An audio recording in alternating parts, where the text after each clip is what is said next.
Hello money talkers, welcome to my channel money talks with Payal. So global health IPO के listing day strategy को इस video में हम बात करने वाले हैं। बीकाजी आईपीओ का मैंने लिस्टिंग डे स्ट्रैटेजी जो है वो डाल दिया है। दोनों ही स्ट्रैटेजीज डिफरेंट हैं, इसीलिए अगर आपके पास दोनों के अलॉटमेंट हैं तो आप देख लीजिएगा दोनों अलग अलग वीडियोज़ को। तो ग्लोबल हेल्थ का अगर हम बात करें तो मैंने इसमें अप्लाई नहीं किया था, और इसके पीछे का रीज़न इसके फंडामेंटल्स नहीं थे। इसके फंडामेंटल्स में एज सच मुझे कोई भी प्रॉब्लम नहीं लगी थी, ना ही इसके वैल्यूएशन में बहुत ज़्यादा कोई प्रॉब्लम मुझे दिखी। यहाँ पे मेन प्रॉब्लम यही था कि रिस्पांस अच्छा नहीं आ रहा था, और जब रिस्पांस अच्छा ना आए तो थोड़ा सा वो डर रहता है कि कहीं लिस्टिंग डे में डिस्काउंट लिस्टिंग ना हो जाए बिकॉज ऑफ द रिस्पांस। लेकिन एन मौके पे क्यूआईबी की तरफ से थोड़ा बहुत बेटर रिस्पांस हमें आ गया, जिस वजह से ये आईपीओ आराम से पार हो गया।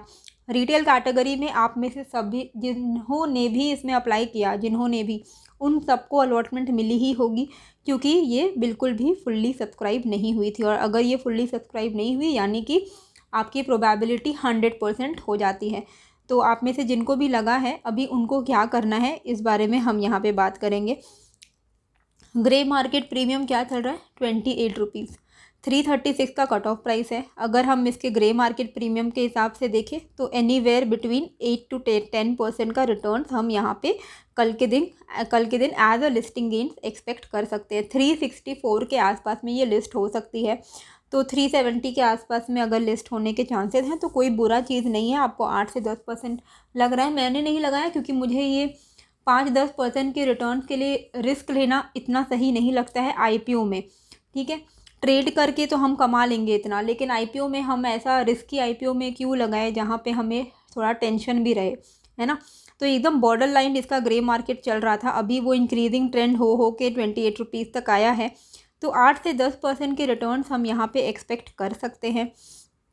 जिन्होंने नहीं लगाया आईपीओ में उनके लिए तो फ्रेश एंट्री का कोई सेंस बनता नहीं है अब, क्योंकि अगर हमने नहीं लगाया ग्लोबल हेल्थ में उस वक्त जहाँ पे 100% चांसेस थे, तो अब हम क्यों लगाएं और हम 5-10 रुपये ऊपर में क्यों दें।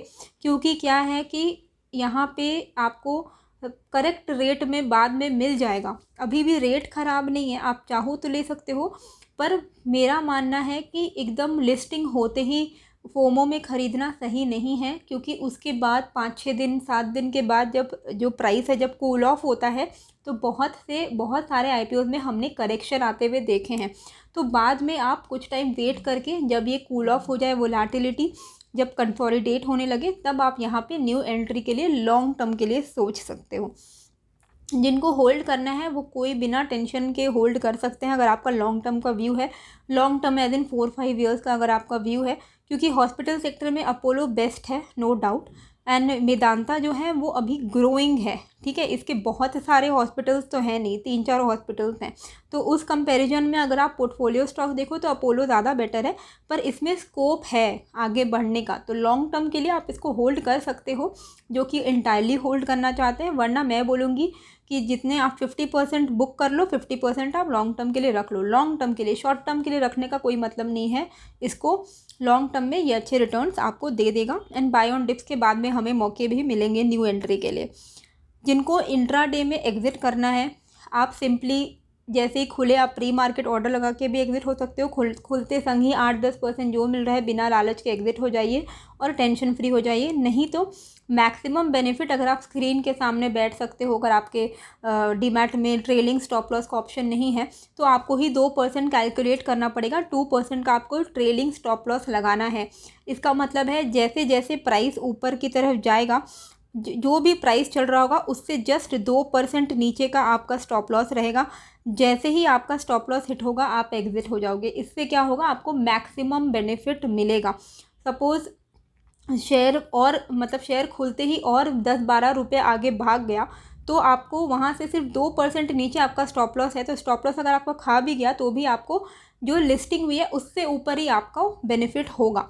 तो 2% का आप ट्रेलिंग स्टॉप लॉस लगा सकते हो। अगर कल अच्छा डिमांड रहा तो आपको अच्छा बेनिफिट मिल जाएगा, और अगर खुलते ही गिरने लगा तो 2% का आपका खुलते ही आपका स्टॉप लॉस रहेगा। तो अगर खुलते ही 2% गिर गया तो आप वैसे भी एग्जिट हो जाइएगा।